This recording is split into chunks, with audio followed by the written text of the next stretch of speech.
할렐루야. 오늘 하나님 말씀 시편 121편 1절부터 8절에 있는 말씀입니다. 시편 121편 1절부터 8절에 있는 말씀. 내가 산을 향하여 눈을 들리라. 나의 도움이 어디서 올꼬? 나의 도움이 천지를 지으신 여호와에게서로다. 여호와께서 너로 실족지 않게 하시며 너를 지키시는 자가 졸지 아니하시리로다. 이스라엘을 지키시는 자는 졸지도 아니하시고 주무시지도 아니하시리로다. 아멘. 여호와는 너를 지키시는 자라. 여호와께서 내 우편에서 내 그늘이 되시나니 낮에 해가 너를 상치 아니하며 밤의 달도 너를 해치 아니하리로다. 여호와께서 너를 지켜 모든 환난을 면케 하시며 또 내 영혼을 지키시리로다. 여호와께서 너의 출입을 지금부터 영원까지 지키시리로다. 아멘. 할렐루야. 우리 하나님 참 좋으신 하나님이십니다. 아멘. 지금 이 시간도 하나님의 은혜와 평강이 여러분들과 여러분 가정과 직장과 사업장 그리고 여러분들 자녀들까지 하나님의 은혜가 흐르고 넘치도록 최고적일 주의 이름으로 축원합니다. 자, 따라합니다. 나는 예수님 안에서 모든 사람들을 이해하고 용서하고 사랑하겠습니다. 자, 우리 먼저 옆사람하고 인사합니다. 제가 먼저 낮아지겠습니다. 제가 먼저 섬겨드리겠습니다. 제가 먼저 사랑하겠습니다. 할렐루야. 새벽기도 꼭 나옵시다. 왜 인사하라니까 안 해 그거는. 다시 옆사람 보고 인사합시다. 새벽기도 꼭 나옵시다.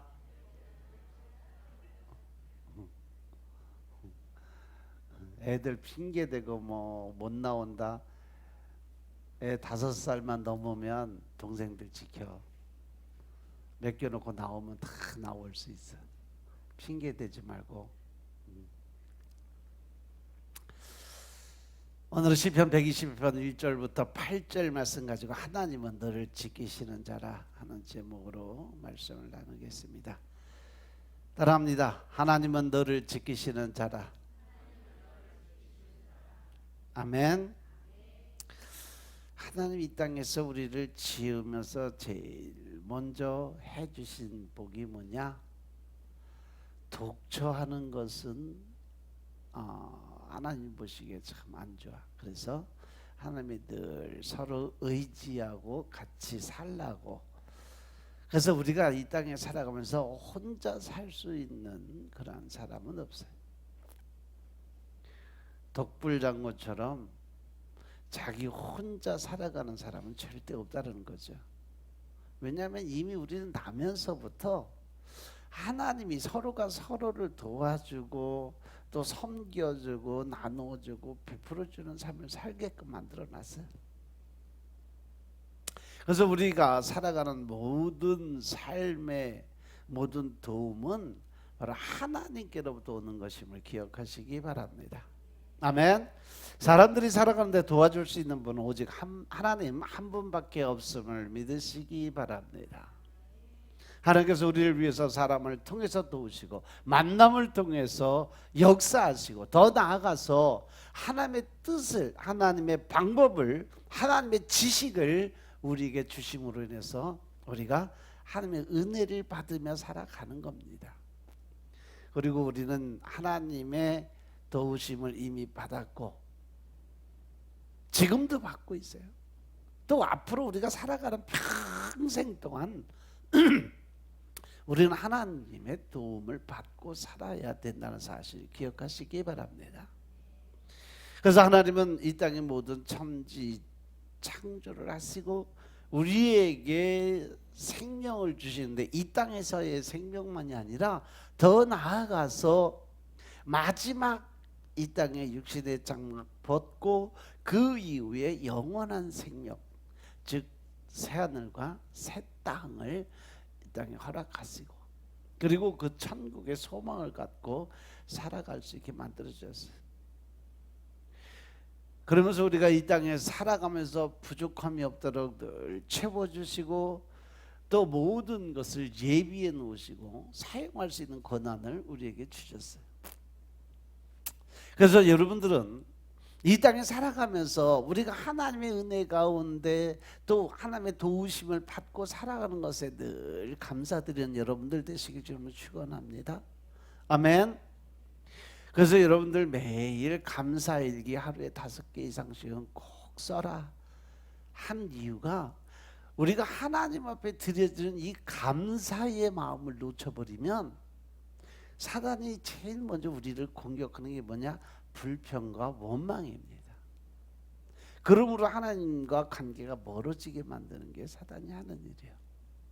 그러니까 여러분들이 늘 감사의 잔을 붙들고 하나님께 모든 것 감사드릴 수 있는, 그냥 있는 것도 감사드리지만 내게 부족한 것조차도 감사드릴 수 있는 여러분들 되시길 주님으로 축원합니다. 아멘. 독일의 종교개혁가 마르틴 루터가 당시에 그 부정부패고 타락한 종교, 그때 이 가톨릭이 그랬죠. 그래서 그 상황에서 자신이 이 신약, 그때 당시에는요 천주교에서는 신약전서 예수님 말씀을 인정을 안 했어요. 그래서 아예 못 보게 했어요. 제 기억으로는 1976년인가 처음으로 가톨릭과 기독교가 합해서 성경을 하나로 합본으로 만들자 그래서 그때 처음으로 만들었는데 그때 기도원 협회에서 만들었을 거예요. 근데 그때 이제 성경을 그대로 기독교 성경식으로 해서 만들기로 합의를 봐놓고 천주교에서 우리가 돈 다 대고 모든 거 다 제작하는 거 우리가 다 할 테니까 우리가 만들겠다 그래서 줬더니 천주교식으로 거의 하나님 예수님 소리는 다 없어졌어요. 그렇게 해서 만들어 나가고 그거 합의가 불발이 돼 버렸어요. 그래서 그때 당시 천주교에서 만든 거 여러분들 좀 연세 드신 분들은 기억하실 거예요. 파란 책자 조그맣게 해서 만든 성경책이 있어요. 그 기도원 협회에서 나온 거. 그게 천주교에서 만들었던 거예요. 그래서 그거를 다 폐기 처분해서 그거를 다 외국으로 다 보내고 국내에는 거의 없는데 그때 당시에 처음으로 나온 성경책이 그거였었어요.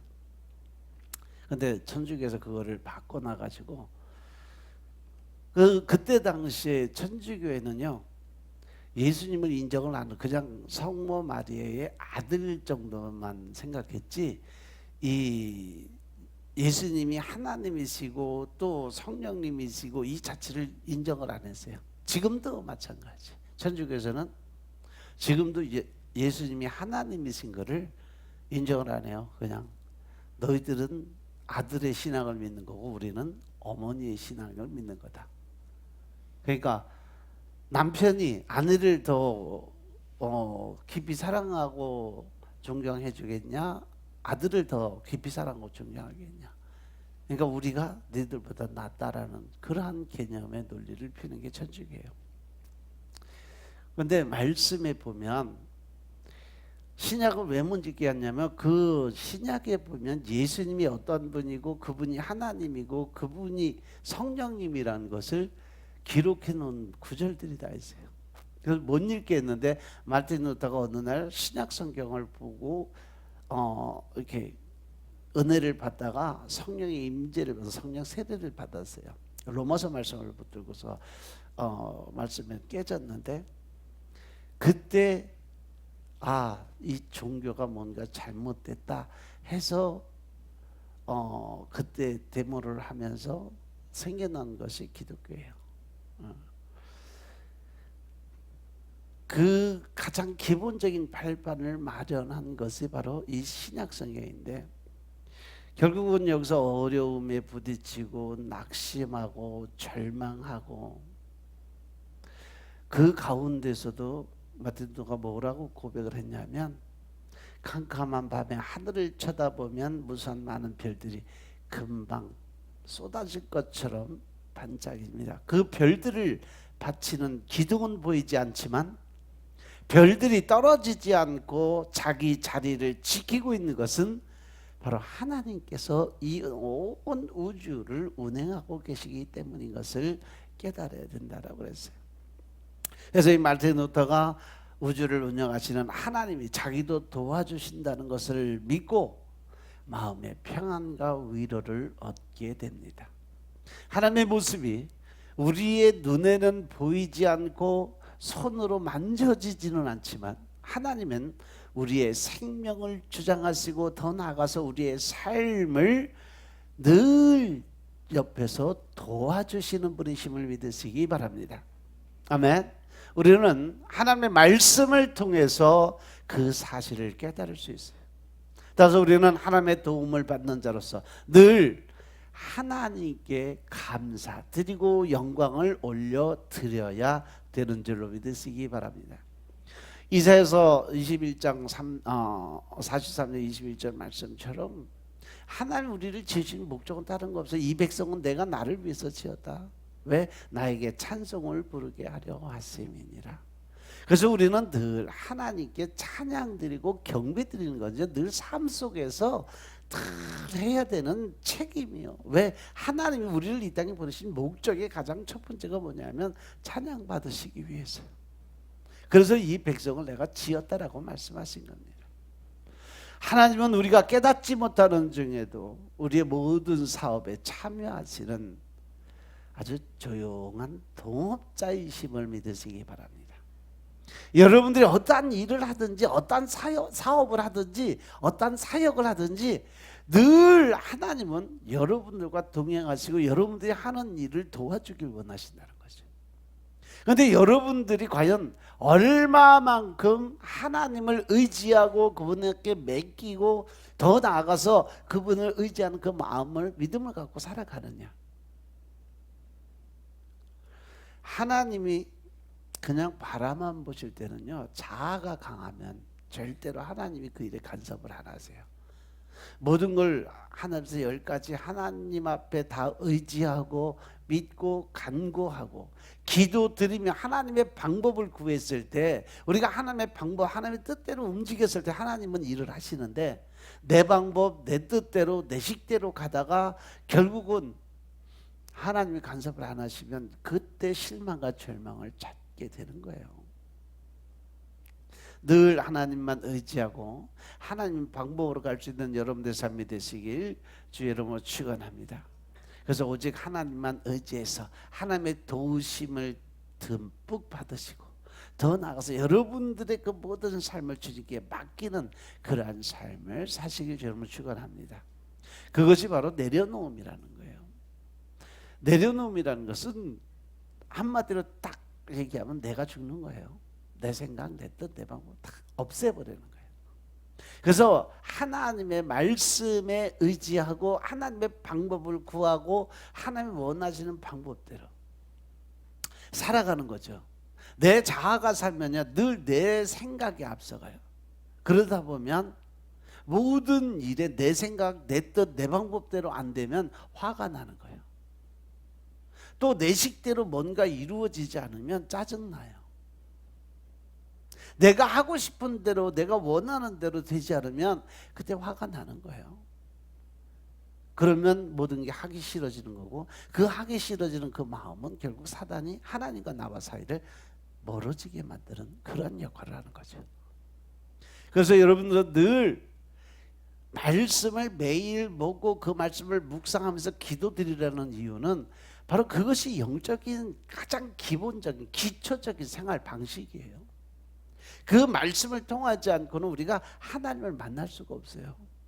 요한복음 1장 1절의 말씀처럼 대체 말씀이 있었고 그 말씀이 곧 하나님이다. 이 말씀을 여러분 붙들고 기도드리시기 바랍니다. 내가 하나님을 알기 위해서는요 그 말씀 안에 들어가야 내가 하나님을 만날 수 있는 거예요. 왜? 말씀은 곧 하나님이시니까. 하나님 만나고 싶으면요 말씀 보세요. 하나님의 음성 듣고 싶으면 말씀 읽으세요. 여러분들이 어떤 기도 드려서 응답받기 위해서 하나님의 소리만 들으려고 하지 마시고 그 문제를 놓고 기도를 드리면서 말씀 보세요. 그 말씀 안에 구절들이 내 안에 딱 살아서 움직이는 구절들이 있어요. 그게 응답이에요. 그게 하나님의 음성 듣는 방법입니다. 아멘. 꼭 그냥 뭐 다른 사람들처럼 귀로 듣고 뭐 하나님의 음성을 듣고 이것도 물론 중요하지만 먼저 내가 말씀 안에서 깨우침이 있고 성령님이 알려주시는 그 방법을 깨달았을 때 하나님과 교제가 이루어져야 돼요. 그 단계가 지나가야 그 다음에 이 가슴에 오는 울림의 소리가 있고 머릿속에 생각으로 오는 뇌마가 있고 그 뒤에 넘어가야 그 다음이 이제 하나님의 음성을 들을 수 있는 영적인 귀가 열리는 거죠.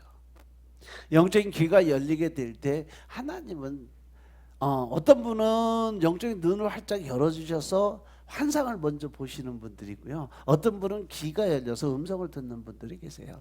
뭐 누가 어쨌든 간에 그건 자기들이 받는 은사와 은혜가 다 틀린 거니까 누가 뭐 받았다고 해서 부러워할 필요 하나도 없어요. 왜? 나도 이미 받았는데 모르고 깨우치지 못하고 그냥 넘어가는 경우가 많이 있어요.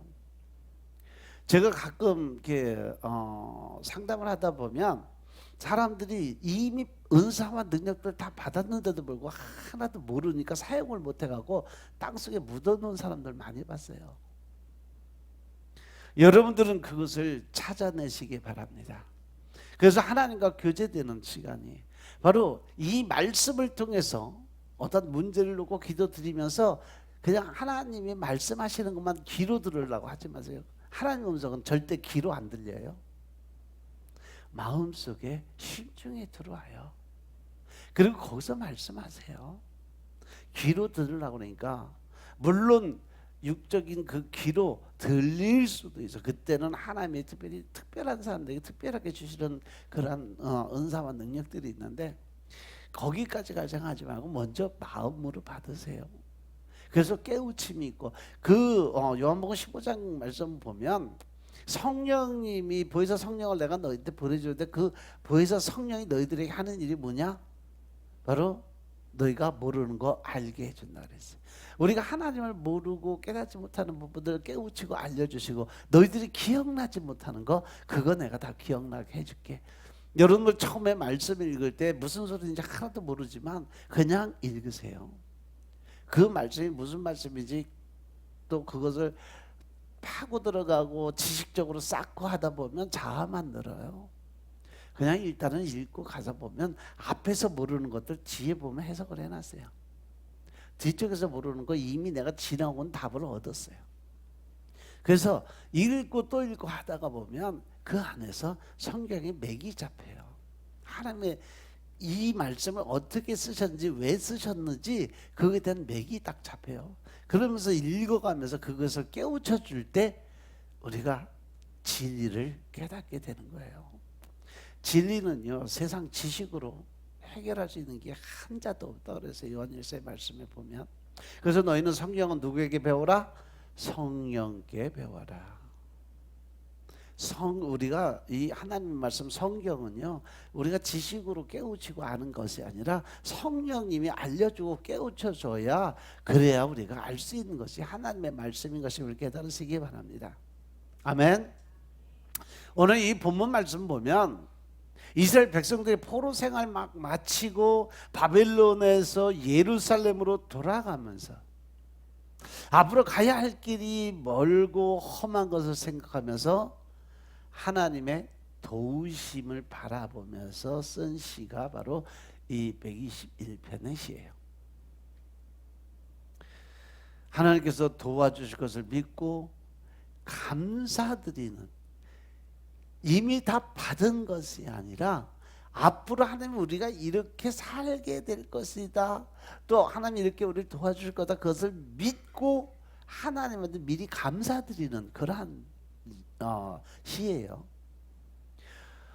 시편 23편도 마찬가지예요. 시편 23편도 보면 다윗이 언제 썼냐면 사울 왕에게 쫓겨다니면서 산속에 동굴에 숨어 다니고 죽기 일보 직전에 자기가 앞으로 하나님이 나를 이렇게 도와주실 거야라는 확실한 믿음을 갖고 쓴 시가 바로 시편 23편이에요. 여호와는 나의 목자신 내게 부족함이 없으리로다.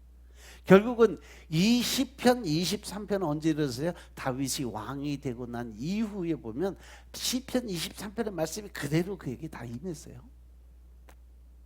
즉 하나님은요, 소망을 가지고 희망을 가지고 긍정적인 그 마음 안에서 원하고 바라는 모든 것을 다 이루어 주시는 분이 하나님이시다. 믿으시면 아멘. 믿으시면 아멘.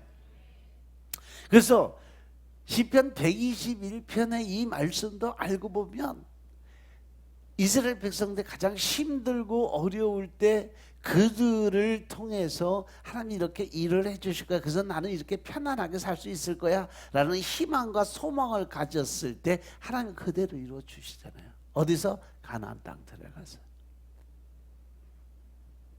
광야를 지나는 동안에 짐승이 어떤 공격이나 강도의 습격이나 질병이나 위험과 어려움으로부터 지켜주시고 도와주시고 더 나아가서 보호해 주시며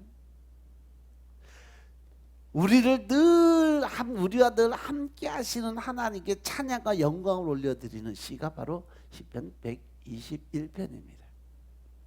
그래서 하나님은 이스라엘 백성들이 광야를 지나는 동안에 졸지도 않으시고 주무시지도 아니하시고 그들이 목표를 삼고 가는 목적지까지 무사히 함께 해주실 뿐 아니라 영원토록 하나님은 우리와 함께 하실 거라는 소망을 가진 그들의 그 믿음을 하나님이 그대로 다 이루어 주셨음을 믿으시기 바랍니다. 아멘. 우리가 살아가는 이 땅의 그 삶은 마치 인생이 나그네 인생길 같다 그러잖아요. 광야 같은 생활을 하고 있다. 또 가끔 바다에 비유해서 항해의 그 생활을 나타내고 또 거친 바다의 그 풍랑과 또 파도의 그 높이에 따라서 우리의 삶이 이렇게 힘들게 살아가고 있다는 걸 표현을 해요. 이스라엘 백성들이 예루살렘 성전을 향해서 가는 것처럼 우리는 지금 어디를 향해서 가요? 천국을 향해서 가는 겁니다. 계시록 21장의 말씀처럼 새 하늘과 새 땅이 이 땅에 이루어지는데 어떻게 하늘의 보좌가 나중에 이 땅으로 내려오고 이 땅에 있는 뭐가 없어져요? 바다가 없어진다고 그랬어요. 그곳엔 바다가 없다고 그래서 물이 없어요. 그렇게 하나님이 이 땅에다 새 하늘과 새 땅을 만드는데 사람들 흔히 그러죠. 나는 지옥에 안 갈 거야. 왜? 죄 지은 사람이 하도 많이 가서 이제는 지옥이 넘쳐서 나는 지옥에 절대 안 갈 거야. 난 그래서 막 살아도 돼. 그러는 사람도 있어요. 착각하지 마세요. 이 땅이 좁아서 사람들이 쓸 자리가 없나? 하나님은 이미 이 땅의 모든 것을 준비해 놓고 계심을 믿으시기 바랍니다. 아멘. 우리가 따라서 지금 살아가는 그 길이 아무리 험난하고 짐승이나 강도의 공격이 있고 더 나아가서 어려움과 위험이 있을 때 우리가 주님을 바라보고 하나님을 의지하고 하나님의 뜻대로 살아가는 사람들은요 전혀 근심이나 걱정이 없어요. 왜? 늘 동행하신 하나님과 같이 갔으니까. 나는 할 수 없지만 내 안에 계신 하나님이 함께 하시니까 나는 뭐든지 할 수 있다. 하면 된다. 해보자. 늘 이 도전적 정신을 가지고 살 수 있는 여러분들 되시길 주님으로 축원합니다. 내가 늘 한 발 뒤로 물러서서 이게 될까? 할 수 있을까? 나는 못해. 안 돼. 부정적인 생각과 부정적인 언어를 사용하게 되면 난 그렇게 살 수밖에 없어요. 그래서 하나님이 말씀하시잖아요. 민수기 14장 28절에 보면 이제부터 내 입에서 나오는 것 내가 시행하겠다라고 말씀하시잖아요. 즉 하나님은 우리에게 뭘 주시는 거예요? 말의 권세, 입술의 권세를 주는 거예요. 네가 말한 대로 내가 시행을 할게. 네가 긍정적인 마인드 가지고 긍정적인 그러한 소리들 하고 또 이 긍정적인 생각을 하면 하나님께서 말씀하시잖아요. 네가 말한 대로 너는 긍정적인 복 받는 사람이 될 거야. 그런데 네가 만약에 부정적으로 생각하고 안 된다, 못 한다, 할 수 없다, 이러한 부정적인 생각, 부정적인 언어를 사용하면 네가 하는 일이 하나도 안 될 거예요. 하나님은 공평하신 하나님이세요. 누구에게나 똑같은 그런 은혜와 축복이 임하게 돼 있는데, 설사 믿지 않는 사람들도 그 사람들이 늘 긍정적인 마인드 가지고 긍정적인 생각을 가지고 늘 기쁘고 즐겁게 사는 사람들 보세요. 하는 일이 다 잘 돼요. 그런데 부정적인 생각 가지고 맨날 투덜대고 불평하고 원망하고 뭐 때문에 누구 때문에 핑계대고 사는 사람들 봐요. 사는 삶 자체가 힘들어요. 어려워요. 풀리는 게 없어요. 왜? 내 입에서 나오는 말의 권세를 이미 하나님이 선포하셨기 때문에 그래요. 옛날 우리 어른들이 흔히들 말씀을 이렇게 부정적인 말을 많이 하고 불평 원망 많이 하면은 뭐라 그래요? 어이구 저 입이 방정이다. 입이 방정이라는 소리가 네 말로 다 쏟아낸다는 거예요. 말로 다 그냥 이미 너의 모든 것을 끝내버린다는 거죠. 그래서 여러분들 말하는 거 늘 조심하시기 바랍니다. 늘 여러분들에게 긍정적인 마인드, 긍정적인 생각 갖고 살아가라는 이유가 뭐냐? 바로 하나님의 뜻과 하나님의 방법이 그 안에 들어있기 때문에 그래요. 하나님이 일을 하시게끔 만들려면 여러분들이 하나님이 원하시는 방법, 즉 긍정적인 마인드를 가지고 살라는 거죠. 하나님의 뜻에 합한 자 되려면 하나님 말씀하신 대로 지키고 살아가면 되는 거예요. 계시록 1장 3절의 말씀처럼 하나님의 말씀을 읽는 자, 그리고 듣는 자, 더 나가서 뭐예요? 그 말씀의 뜻대로 행하는 자들이 복이 있다 라고 말씀하죠. 즉 복받는 비결은요, 하나님의 말씀을 읽는 자와 듣는 자, 매일 성전에 나와 하나님의 말씀을 듣고 또 이렇게 때가 되면 성전에 나와서 하나님의 음성을 듣기 위해서 설교를 듣는 것도 다 하나님의 뜻이요. 그리고 그 기록한 것을 가장 중요한 거요, 지키는 자들이요. 이것은 그런 사람이 복을 받는데 어떠한 복이냐? 영원한 복, 천국에 갈 수 있는 복이죠. 그 말씀이 마태복음 7장 21절 말씀이에요. 주여 주여 하는 자마다 다 천국에 갈 수 없다. 다만 하나님 입에서 나오는 말씀의 뜻대로 행함이 있어야, 행하는 자라야 천국에 갈 수 있다라는 말씀 늘 명심하시기 바랍니다. 아멘. 과연 우리는 어떻게 하나님의 도움을 받고 살아갈 수 있을까? 그리고 하나님은 과연 어떻게 우리를 도와주실까? 제일 먼저 내가 먼저 하나님께 도움을 구해야 된다는 거죠. 야고보서 3장 말씀을 보면 하나님이 내가 너희의 기도를 들어주지 않는 이유는 첫 번째 뭐예요? 너희가 나에게 구하지 않기 때문에. 두 번째 뭐예요? 구하기는 구해도 너희 정욕을 위해서, 즉 너희 욕심을 위해서 구하는 거, 인간적인 자기 사적으로 쓰기 위한 그러한 것들은 하나님이 안 들어주신다는 거죠. 그래서 내가 먼저 하나님 앞에 무엇을 구할지, 근데 그 구하는 것이 무엇을 행하기 위한 구함인지를 분명히 선을 그라는 거죠. 그래서 1절 2절의 말씀을 보면 내가 산을 향하여 눈을 들리라, 나의 도움이 어디서 올고 나의 도움이 천지를 지으신 여호와께서로다. 아멘. 나를 도와주시고 내 모든 삶의 문제 해결할 수 있는 해결사, 그분이 누구냐? 하나님이시라는 거예요. 아멘. 요즘 뭐 어려운 처지에 놓이고 피곤해 지쳐있고 더 나아가서 절망과 근심에 쌓인 사람들이 얼마나 많어. 자고 일어나면 금리 오르는데 내일부로 또 은행 금리 또 1% 오를 수도 있대요. 걱정이지. 대출 많은 사람들이 이자 갚기도 바쁘게 생겼어. 그런데 도움을 요구하는 이런 사람들에게 과연 누가 그들을 도와줄 수 있을까? 하나님은요, 하나님의 사람들이 절대 손해보는 것을 아주 무지하게 싫어하세요. 그렇기 때문에 절대 손해는 안 보게 만들어 놓으세요.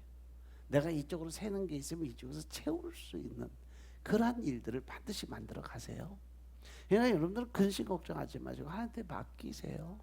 내가 뭔가 하려고 하지 마세요. 그냥 하나님이 원하시는 방법대로 뜻대로 그저 말씀 읽고 기도 드리면서 내가 할 수 있는 하루의 일과 중 최선을 다해서 내가 할 수 있는 만큼 하나님의 뜻에 맞는 그런 일들을 하고 살다가 보면 하나님이 어느새 그 모든 건 다 채우세요. 하나님 방법으로 우리가 생각지도 못한 방법으로 하나님은 늘 여러분들에게 풍족하게 채우시는 거 믿으시기 바랍니다. 요한복음 10장 10절의 말씀처럼 이 땅의 사단 마귀는요 우리를 죽이고 멸망시키러 왔어. 하지만 예수님은 우리를 어떻게 하기로 오셨어요? 내가 온 것은 양으로 생명을 얻게 하고 더 나아가서 더 풍성하게 흘러 넘치게 채우시는 하나님 믿으시기 바랍니다. 그분께 모든 거 맡기세요.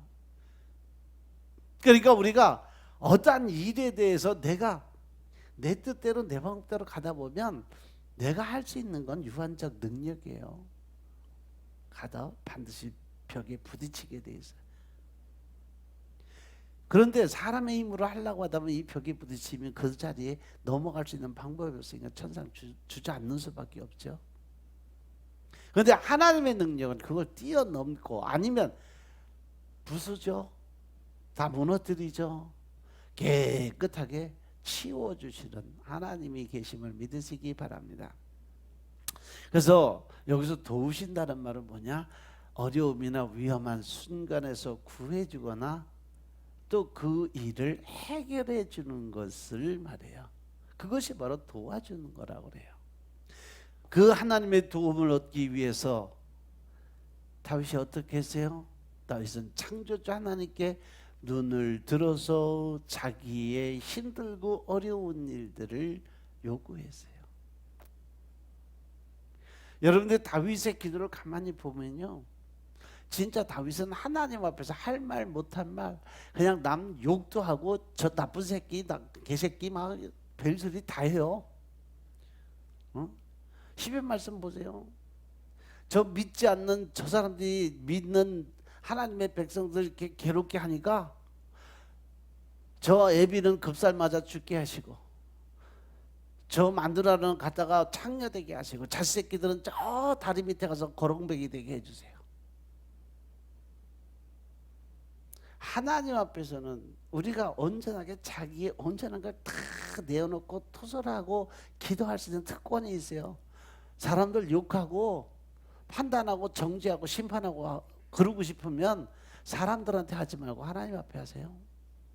그건 죄 안 돼. 자기의 마음을 토설하는 거예요. 이 토설의 기도가 결국은 나를 세울 수 있는 능력인 것임을 믿으시기 바랍니다. 이 토설 기도가 결국 하나님과 나와 가까이 갈 수 있는 그러한 길이에요. 그냥 하나님 앞에니까 뭐 엄숙 경건하게 뭐 거룩하게 하나님 앞에서 그 필요가 없어요. 하나님 앞에서는 있는 대로 자기가 하고 싶은 대로. 그 대신 사람들하고 대화할 때는 남을 비판하고 판단하고 정죄하고 이런 것들은 하지 말라는 거죠. 설사 여러분들 같이 앉은 자리에서 누가 어떻고 얘기하면 듣지 마세요. 그런 소리 나한테 하지 말라고 하나님 앞에 가서 하라고 권유해 드리세요. 거기서 같이 듣고 그래 맞아 똑같은 사람 되는 거예요. 나도 똑같이 지금 판단하고 정죄하고 심판하는 죄는 똑같다는 얘기죠. 그로 인해서 죄 짓지 말고 그냥 하지도 말고 듣지도 마세요. 아멘. 그래서 자기가 힘들고 어려울 때 내가 어떻게 하냐? 하나님의 도움을 위해서 나는 하나님께 눈을 들겠다라고 이야기를 해요. 이것이 바로 우리의 신앙 속에 지금 이 시대에 여러분들이 할 수 있는 건 뭐예요? 바로 하나님 앞에 엎드리겠다는 얘기예요. 기도드리겠다는 얘기예요. 하나님과 맞대면을 해서 그 문제를 해결하겠다는 얘기예요. 그래서 여러분들이 필요한 것이 기도입니다. 그래서 하나님 앞에 엎드리라는 거예요. 엎드리는데 자기의 어떤 생각이나 지식 가지고 가는 게 아니라 말씀을 붙들고 하나님이 내게 어떻게 해주시겠다는 약속의 말씀을 붙들라는 거죠. 믿고 구한 것은 이미 넌 받은 줄로 알고 믿어라. 믿으면 된다. 그러면 내가 믿고 구한 것을 하나님이 이미 해 주셨으니까 나는 그냥 받았다. 믿으면 그 일이 이루어진다는 거죠. 믿으시기 바랍니다. 물론 뭐 더 고상한 차원의 기도도 있어요. 하나님과 인격적인 교제를 나누고 또 나가서 하나님을 더 알아가기 위해서 노력하는 그러한 기도도 있어요. 그거는 오직 말씀만 붙들고 말씀으로 기도 드리는 거예요. 이것이 잘 안 되면은 그 뒤에 나올 수 있는 게 뭐냐, 바로 하나님과 직통선 연결, 방언입니다. 방언 기도는요, 내 안에 성령님이 나를 대신해서 기도를 드려주는 거예요. 그렇기 때문에 여러분들 기도 안 되면 안 된다 그냥 불안해하고 초조하고 답답해하지 마시고요. 마음 다 내려놓고 성령님 임재를 기다리세요. 그리고 기도 시작하면 방언 터져요. 방언으로 기도드리면요 30분 그냥 훅딱 지나가요. 방언 기도를 깊이 최소한 하루에 30분 이상씩은 방언 기도 드리셔야 방언의 그 깊이에 들어갈 수가 있어요. 방언 기도를 드리다 보면요 하루에도 막 3번, 4번, 뭐 6, 7번씩 바뀌어요. 방언이 바뀔 때마다 감사드리세요. 왜? 방언의 깊이가 점점점 더 들어가는 거예요. 마지막 들어가는 게 천국 방언까지 들어가면요 그때는 하나님과 직접 대면하는 거예요. 그때는 이 방언 기도도요 소리, 목소리 톤이나 이 기도의 대화법이 틀려요. 천국 방언 딱 떨어지면 그 다음부터는 대화를 해요. 알아들을 수 없는 샬라샬라, 그거는 하나님과 나와 1대1 대화, 그건 통변도 안 돼요. 일반 방언 기도는 통변이 되는데 하나님과 직접 대화하는 천국 방언은 거의 통변이 안 돼요. 그때는 하나님과 내가 진짜 깊이 만나는 거기 때문에 하나님과 나와 둘만의 진짜 비밀 얘기하는 거나 마찬가지예요. 그래서 여러분들이 매일 이 방언의 깊이에 들어가려면 매일매일 30분 이상 1시간씩 매일매일 빠지지 말고 건너지 말고 방언 기도 드리세요. 매일매일 기도를 드리면 드릴수록 방언의 깊이가 더해집니다. 그래서 천국 방언까지 들어가서 하나님과 직접 대면하세요. 그때 되면 영안의 눈도 열립니다. 귀도 열리게 돼요. 천국을 보게 되고 또 하나님의 음성을 듣게 되는 그때 그 자리가 될 겁니다. 그래서 우리가 예수님이 가르쳐준 기도를 보시면요 마태복음 7장 7절에 기도를 말씀하시면서 구하라 그러면 너에게 주실 것이요 찾으라 그러면 찾아낼 것이요 문을 두드리라 그러면 너에게 열릴 것이니라. 아멘. 하나님은요 예수님이 직접 우리에게 기도하는 중에 너희들이 이렇게 기도하면 너는 이걸 반드시 얻게 될 거야. 어떻게? 구하라. 끝까지 하나님이 주실 때까지 찾고 또 찾고 문을 두드리고 하나님의 마음의 문을 두드리라는 거죠. 하늘의 보좌를 움직일 수 있는 기도를 드리라는 거예요. 깊이 있는 기도로. 이것은 우리가 필요와 부족함을 하나님께 구하고 찾고 두드리라는 거죠. 즉 기도라는 것은 뭐냐? 하나님의 뜻을 구하고 찾고 두드려서 그 문을 여는데 그것이 바로 기도의 본질이라는 거죠. 그게 응답이라는 거예요. 하나님 도와주세요. 저 이렇게 힘들어요. 이런 문제가 있어요. 또 이러한 문제가 있어요. 하나님 이렇게 하고 싶어요. 저렇게 하고 싶어요. 뭔가 하나님께 구할 수 있는 그 본질을 놓고 어떻게 하면 하나님이 이게 이루어질 수 있을까요? 라는 전제 조건이 들어가야 돼요. 이렇게 하고 싶어요. 저렇게 하고 싶어요. 그거 내가 결정한 거고 이렇게 하고 싶어 저렇게 하고 싶어. 그러면 이것을 이루기 위해서 제가 어떻게 할까요를 먼저 하나님의 방법을 물어봐야죠. 그 하나님의 방법을 물어봤을 때 그게 하나님의 뜻대로 가는 거고, 내가 원하는 거 막 떠들어 놓고 아멘하고 끝내버리면 그건 내 기도한 거예요. 내 기도. 하나님하고 상관없는 기도. 하나님하고 상관이 있는 기도가 들어가려면 하나님이 이러한 문제, 이러한 것들이 있는데 이거를 어떻게 하면 해결할 수 있을까요? 라는 하나님의 뜻을 구하는 기도를 꼭 드려라. 아멘. 자기가 원하는 것만 줄줄이 나르비로 그냥 1시간 2시간 떠들고 있다가 하나님 응답 주려고 그러면 내가 할 말 다 했으니까 가야지. 그를 가버려. 그러니까 여러분들 응답 못 받는 거예요. 제가 그러잖아요. 그래서 여러분들 기도 드리고 최소한 하나님이 응답 주실 그럴 시간적 여유를 두고 여러분들 기도를 그렇게 드렸으면 그만큼 더 묵상 기도도 같이 해줘야 되는 거죠. 하나님 답을 구하는 기도. 그것이 묵상 기도예요. 여러분 어떤 문제를 놓고 기도를 드렸는데 막 부르짖고 기도 드렸어. 하나님이 그래 알았어 이렇게 전사들한테 다 해서 이건 이렇게 해결하고 이건 이렇게 해결하고 이렇게 해서 다 응답을 해서 천사들한테 내려보내는데 와서 보니까 자리에 아무도 없어. 천국 반성우편 되는 거예요. 그래서 천국에 가면 제일 많은 게 뭐냐면 바로 반성우편이에요. 하나님의 응답을 줬는데 받을 사람이 없어. 수치인 거부요. 다시 올라가는 거죠. 천사들은 쫓아가서 찾아가서 주는 법 없어요. 그 자리에서 받으셔야 돼요. 아멘. 그래서 하나님의 뜻을 구하고 찾는 자에게 하나님이 보여주신다 그랬어요. 예레미야 33장 3절 말씀이 그렇잖아요. 너희는 내게 부르짖으라. 아멘. 그러면 네가 알지 못하는 크고 비밀한 것을 내가 너희에게 어떻게 한다? 보여주겠다고 하시잖아요. 하나님은요 반드시 응답하세요. 너는 내게 부르리라. 내가 내게 응답해 준다. 어떻게? 내가 알지 못하는 크고 비밀한 일, 환상을 열어서 보여주시겠다는 거죠. 성경에 기록되어 있는 말씀들 보면 선지자들을 통해서 하나님의 대언자들을 통해서 늘 주실 때 하나님의 말씀이 임하고 환상이 늘 임했어요. 그 환상을 가장 많이 보고 신랄하게 설명해 준 게 누구요? 에스겔 선지자예요.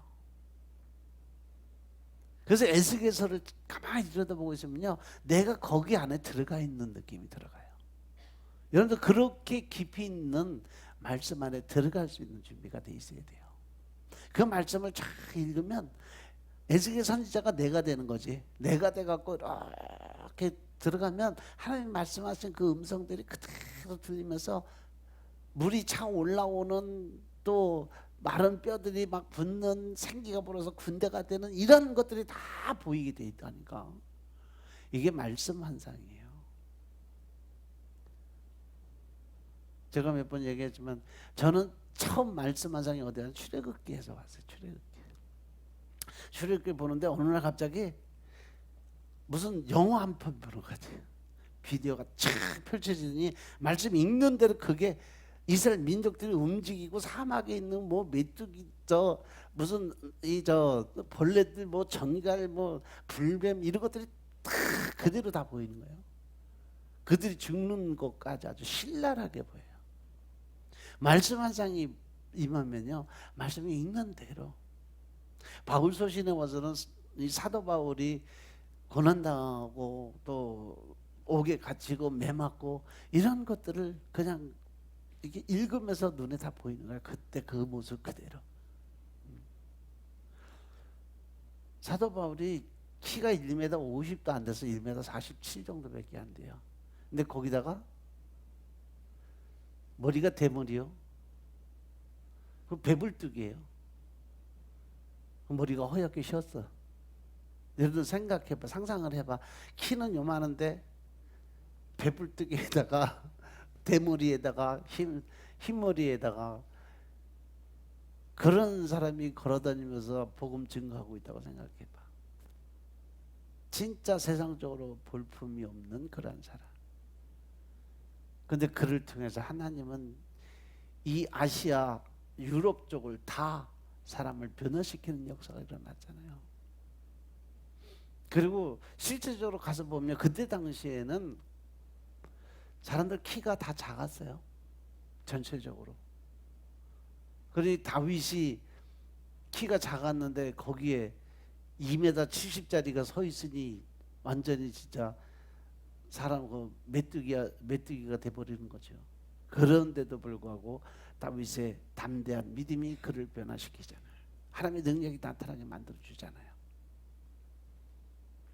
그래서 우리가 하나님께 구해야 될 것은 뭐냐? 바로 영육간의 모든 문제가 있어서 범사에 다 하나님께 구하는 믿음을 가져야 된다. 이것이 기도라는 거죠. 즉 우리의 일상적인 생존의 도움을 위해서 기도드리라는 겁니다. 여러분들이 하는 사업장, 여러분들이 하는 어떤 일에 대해서, 아니면 뭐 집에 어떤 문제를 놓고, 아니면 개인적인 어떤 문제를 놓고 그 기도를 드릴 때요, 언제나 하나님을 믿고 하나님의 방법을 구하는 기도를 드려라. 늘 기도드리면서 하나님한테 물어보는, 하나님 어떻게 할까요? 라는 이 전제 조건을 늘 붙이고 기도를 드려야 돼요. 이게 빠지면 결국 내 뜻대로 가는 거죠. 하나님의 뜻대로 가는 게 아니거든요. 아멘. 그래서 우리가 하나님의 그 일을 하기 위해서 필요한 것이 뭐냐? 나를 내려놓는 거예요. 내 생각, 내 뜻, 내 방법, 이것이 배제된 상태에서 내려놓으면, 그래서 제가 한마디로 딱 정리하면 내가 죽는 거다. 내 자아가 죽어야 내 뜻대로 마옵시고 하나님의 원대로 하옵소서라는 소리가 나올 수 있어요. 그런데 우리는 흔히들 뭐라 그래요? 하나님 뜻대로 마옵시고 내 뜻대로 하옵소서. 이 기도를 드리고 있는 것이 자아적, 자기중심의 기도라는 거예요. 하나님의 방법은 묻지도 않고 이렇게 해주세요, 저렇게 해주세요. 즉 다시 말해서 주제가 바뀌는 거예요. 내가 결정권을 내가 가지고 하나님 보고 나 종로로 달하는 거죠. 이런 기도를 하나님이 들으시겠냐는 거죠. 부산 수영로교회 정필도 목사님이 쓰신 책 중에 뭐가 있냐면, 교회는 무릎으로 성장한다, 교회는 무릎으로 세워진다라는 책이 있어요. 개척해서 세운 그 교회, 이미 부산에서 가장 큰 교회로 부흥했고 한국에서 주목받는 큰 교회로 아주 건강하게 성장을 했어요. 정필도 목사님이 당신의 이 교회는 무릎으로 세워진다라는 그 책에 자기 어떤 간증 얘기들 주로 이렇게 많이 써놨는데, 보면 처음에 개척해서요, 당신은 그냥 또 그때 뭐 장로들이 힘이 세고 또 파워가 세서 담임 목사로 할 수 있는 게 아무것도 없었대요. 그래서 그냥 기도만 하고, 뭐라 그러면 기도합시다. 또 파벌 간에 어떤 싸움이 일어나, 그 안에 당파 싸움이 일어나면 또 그거 놓고 또 기도드리면서 하나님 앞에 계속 응답받는 기도를 드리다 보니까 장로들이 바뀌기 시작하고, 권사들이 바뀌기 시작하고, 집사들이 바뀌기 시작하고, 그래서 교회는 무릎으로 세워져야 된다는 거죠. 즉 기도를 통하지 않고는 하나님과 교제가 이루어질 수 없다라는 거예요. 책을 한번 여러분들 한번 사서 볼 만한 책이에요. 정필도 목사님이 쓰신 거, 교회는 무릎으로 세워진다라는 책. 그분이 고백한 게, 아무리 힘들고 어려운 문제가 있다 할지라도 엎드리면 길이 보인다라는 고백을 해요. 그 어려운 환경 속에서 5,000평의 큰 교회를 세우면서 교회가 안정되고 부흥된 이유가 바로 기도에 있었다고 고백을 합니다. 여러분들 하는 일도 마찬가지로, 장사하시는 분들, 사업하시는 분들, 여러분들 힘들고 어려운 문제 있으면 엎드리세요. 나와서 엎드리세요. 성전에 나와서 하나님 앞에 기도 드리세요. 기도는 안 드리고 왜 사업이 안 될까? 왜 내가 하는 장사가 안 될까? 기도 안 드리고 하나님 앞에 엎드리지 않으면 그런 말할 자격도 없어요. 일단은 뭔 문제가 생기면 나와서 하나님 앞에 엎드려서 기도 드리면서 하나님한테 방법을 물어보고 하나님의 뜻을 물어보고 하나님이 원하시는 방법대로 뜻대로 내가 움직여 행함이 있는 믿음이 보여져야 하나님이 일을 하실 거 아니에요. 그 문제가 해결될 거 아니에요. 근데 기도도 안 드리고 말씀도 안 보고 예배 시간은 딴 생각하고 멍청한 생각하고 어떻게 하면 또 앉아서 또 사업 구상하고 있어요. 예배 시간에 하나님 말씀 떨어지는데 머릿속에서는 다 저기 가서 오늘 누구 만나야 되고 누구 만나야 되고 이 오늘 뭐를 해야 장사가 잘 될까 그러고 있으니 무슨 복을 받겠냐고. 예배는요 내가 뭘 받으려고 오는 게 아니라 이 시간만큼은 온전하게 하나님께 나의 천부를 올려드리는 시간이에요. 하나님의 영광 올려드리는 거예요. 그게 예배예요. 나의 전부를 하나님께 드리는 시간이 바로 예배 시간이에요. 그리고 나서 기도 드리는 것은 바로 구하는 시간이거든요. 그때 하나님과 교제가 이루어질 수 있는 그러한 기도를 드려야 된다는 거죠. 그래서 그분이 고백한 것 중에 기도는 눈물의 기도가 응답이 빠르다. 눈물의 기도로 하나님의 사인만 받으면 모든 것이 해결될 수 있다라고 고백을 해요. 그래서 지금 은퇴하셨음에도 불구하고 목회 현장에서 매일 쉬지 않고 반복하는 일 중에 하나가 바로 하나님과 교제하는 시간, 기도 드리는 시간. 오카란 목사님도 천국 가시는 그날까지 엎드려 기도 드리셨던 분이잖아요. 그런데 그 목사님들은요 늘 보면 조용히 목사님도 그렇고요 다 기도하시는 분들이에요. 어떤 문제만 있으면 엎드리시는 분들. 근데 여러분들은 문제만 있으면 내가 해결하려고 이리 뛰고 저리 뛰고 동분서주하면서 내 힘으로 뭔가 해결하려고 하잖아요. 그럼 하나님 일하실 수 있는 공간이 없다니까. 어떤 문제가 있으면 나와서 엎드리세요. 기도 드리세요. 우리 교회는 항상 문 열려 있으니까 언제든지 와서 부르짖고 기도 드려도 뭐라고 그럴 사람 아무도 없어. 와서 떼굴대고 구르고 소리 지르고 울고 불고 아무리 난리 쳐도 여기서 그렇게 하지 말라고 할 사람 아무도 없어요. 그렇게 하라고 해도 안 하니까 문제지. 어? 뭐 어떤 교회들은 와서 뭐 통성기도도 못하고 소리내서 기도도 못하게 한다고 하더만 우리는 그냥 와서 하세요. 제발 좀 와서 그냥 엎드리고 하나님하고 만나고 하나님 뜻 구하고 하나님의 응답 받는 그런 시간도 가지세요. 기도 외에는 다른 이유가 나갈 수 없느니라. 마가복음 9장 27절 말씀이에요. 기도 외에는 해결할 수 있는 게 아무것도 없어요. 그래서 기도 드리라는 거예요. 누가 하나님의 도움을 구하는 기도에 집중할 수 있느냐? 겸손하고 온유한 자예요. 즉 예수님의 성품을 닮은 자들이죠. 눈을 들어서 하나님께 엎드려 기도드리는 사람들, 내 인생의 한계를 느끼고 그 이상을 얻기 위해서 하나님 앞에 엎드리는 사람, 즉 기도드리는 사람이라는 거죠. 그 사람들이 하나님을 찾는 기도에 집중할 수 있어요. 따라서 우리가 기도를 드리기 위해서 나의 지식, 나의 능력, 내 힘, 나의 모든 지혜를 먼저 다 내려놔야 기도의 문이 열릴 수 있다.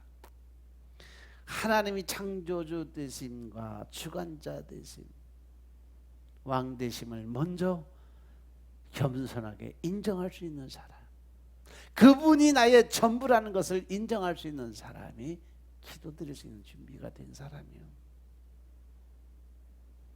내가 할 수 있다, 내 뜻대로 해야 된다.